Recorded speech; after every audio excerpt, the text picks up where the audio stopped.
What's up, guys? Welcome back to the Winter Season Showdowns, where you're currently watching a best-of-5 between Thorzain and Socke to determine who gets that spot at the Winter Championship event in Dallas, Texas on March 15th. Currently, Thorzain is up 2-0. He is 1 win away from getting that spot.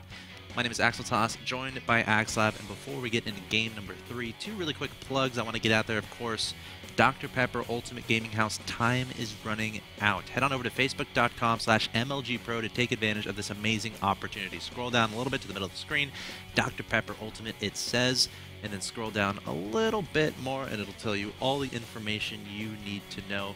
Of course, this contest ends tomorrow, 11:53 a.m. Eastern. That is around 8 o'clock Central European time, I think. I'm not incredibly privileged with remembering time zones, but more like so. Yeah, well, you gotta get it. You gotta get it done now. Of course, this is what you have to do. Send us a video with the following criteria: no more than 5 minutes in length. Introduce yourself, your friend, or your group. Tell us why you or they deserve the Ultimate Gaming House, and show us the room or area you want to see transformed. And tell us that you're a one-of-a-kind fan of Dr. Pepper and MLG. Great opportunity to get some awesome gear from MLG and Dr. Pepper and get yourself set up. If you have a lot of friends that love gaming and you just want a place to do it at, want a bunch of awesome, sick gear, something you want to take advantage of. But again, it ends tomorrow, so get that done as fast as possible. Also, Full Sail University, check them out, fullsail.edu/MLG. If you want to pursue a career in the gaming industry, whether it be graphic design, game design, anything like that, that's your source there. fullsail.edu/MLG. They'll have you fill out some information, and then they'll send some information right back at you. In fact, we have 2 interns here at MLG right now who currently attend Full Sail University, and we also have a Full Sail University graduate who handles all of our graphic design. So any graphic image you see has been made by him. So great opportunity there at Full Sail University to get involved in what is the awesome and growing, ever-growing gaming industry. So definitely take advantage of that. That being said, Mr. Nicholas, I am in love with this series so far. We have a player who's currently up 2-0. Let's get into game 3. Let's do it. Game 3 is going to be on Coral City, and I really want Socke to win this match because I want to see more of these games. I do too, man. That last game was just so amazing there. Thorzain, I mean, you know what? It really reminded me of, it was about half a year ago they had a great match on Daybreak. I'm trying to remember what tournament it was. There's so many... I've seen all these guys play so many times, but they had a great match on Daybreak. They look very similar, except Socke won with multitasking because Thorzain didn't turret up his main and also the top left base spot as well. So he was able to really launch multi-pronged attacks. This game, Thorzain said, you know what? If I know my ghost abilities outrange your Templar abilities, I'm very, very strong on microing the ghosts. All I gotta do is make sure I don't get out multitask, build a lot of missile turrets, and he just butted himself up tight and looked almost unstoppable there. Yeah, once Thorzain gets up that unit composition that he's so comfortable with, that he's so familiar with, even if you incorporate some of the new hot seas stuff like Tempests and whatnot, it's still going to be very difficult to break. Thorzain knows exactly what he's doing. Of course, here we are in game number 3. Let's go ahead and introduce the players. The bottom left-hand location from Team Alternate Attacks. He's down 2-0. He has to win 3 games in a row, but he's known for making some awesome comebacks. He is the Protoss player in the red, Socke, and his opponent at the top-hand side of the map, some might say the 12 o'clock location. It's going to be the blue Terran player from Team Evil Geniuses. He's 1 win away from advancing on to the Winter Championship event in Dallas, Texas on March 15th. He is Thorzain. I think this is going to be a much better map for Socke to play his late game. I mean, we talk about how the main approach you have as a Protoss with Terran late game is by spreading the battle out, utilizing mobility of warpins, and how cost-efficient Zealots are in small engagements as opposed to a large engagement. That's when the Terran units become much more cost-efficient due to their superior ranged abilities. So this map, though, unlike Daybreak's a map where Thorzain can pretty much force it into straight-on battles, where all he has to do is focus on microing on a single front, right? This is a map, Coral City, where there's, I mean, if you want to go past 4 bases, you've got to go out way to the sides, right? And that's going to give Socke a lot more opportunity to spread Thorzain's army out and attack it piece by piece without having to deal with the whole giant thing.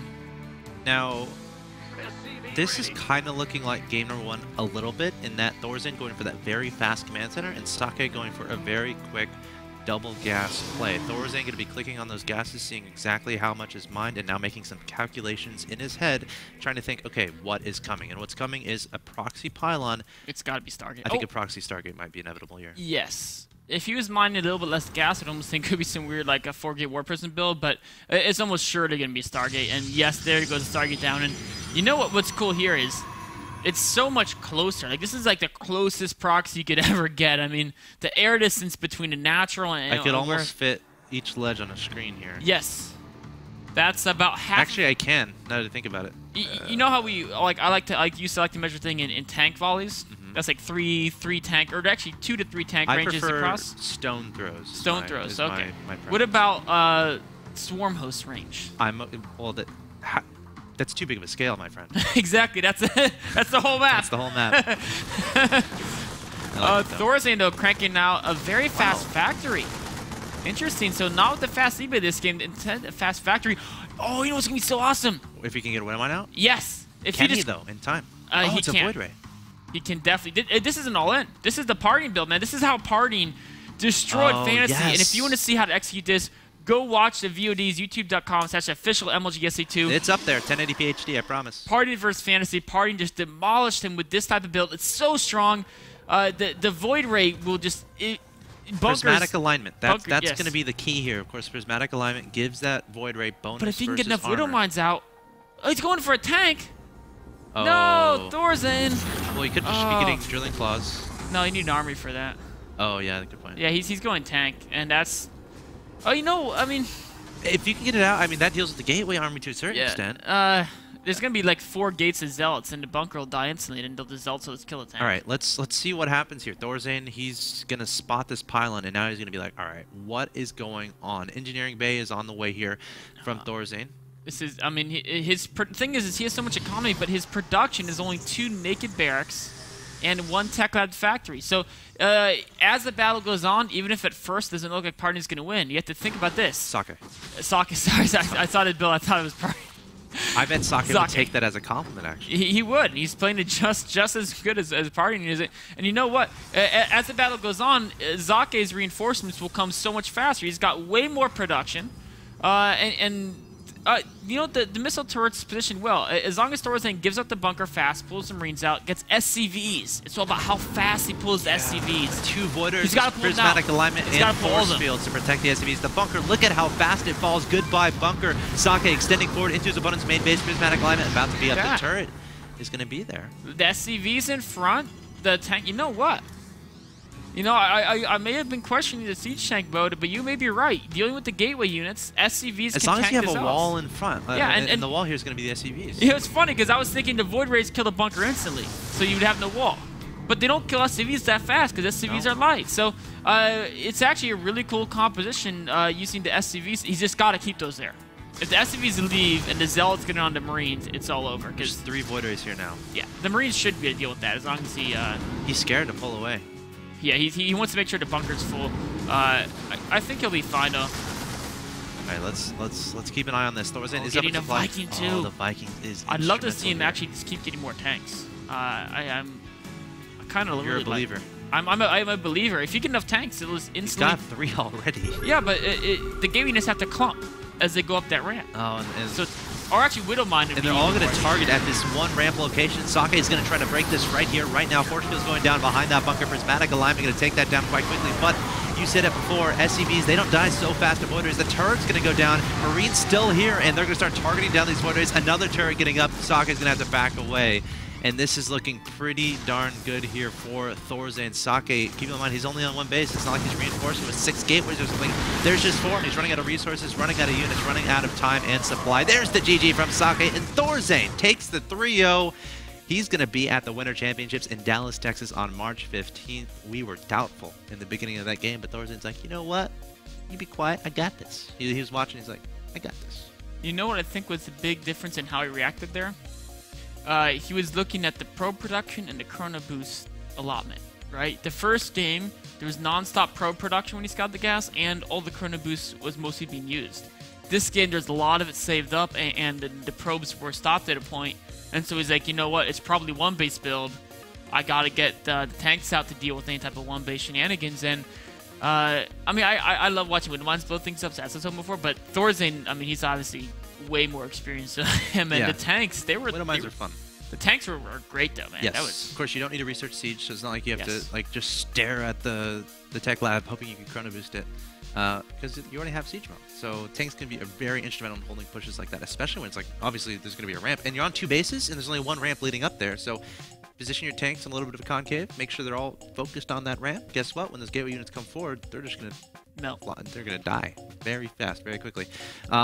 Really impressive player there from Thorzain. And honestly, I know a lot of people are probably watching that are Protoss players, right? And they're Terran players rather, and they're having a little bit of trouble with that Void Ray push. Such a strong push. But now there's a VOD you can watch. Again, it'll be available at youtube.com/official MLG SE2 if you want to watch it again and again and again. That's okay. That will be available in full 1080p HD very, very quickly, probably in an hour or so. So definitely be sure to check that out. But Thorzain with the 3-0 victory, and I know a lot of people are going to see this on paper, and they're going to be like, wow, well, Thorzain demolished Socke. I'm not watching that. I'm not watching that VOD. Well, you guys who watched it live, it's your job there to encourage your friends to watch that, because that was a very entertaining series, at least in my opinion. And Thorzain able to take the 3-0 victory. He's going to be in Dallas. Every single game of that series was a real treat to watch. Yes. I mean, the first one was really cool because of the way Thorzain reacted to his scout information. The second game was just an amazing display of skill, I think from both sides, to be honest. I mean, Thorzain really pulled through in the late game, but Socke all throughout the early and mid game was just so dominant. And of course, that last game, that's a build that so many Terrans have struggled with, and Thorzain just showing exactly what to do. It's all about the SCV pool. You got to get turrets were pretty instrumental, I think, as well. Yep. Of course, the Void Rays eventually targeted them down, but they still do a lot of damage, those Void Rays. And then getting the Viking was cool, too.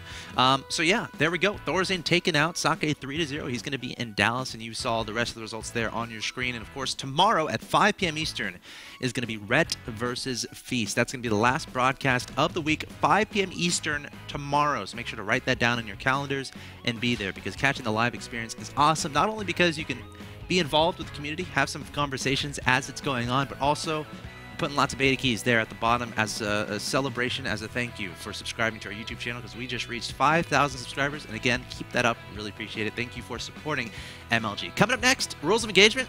What do we got today?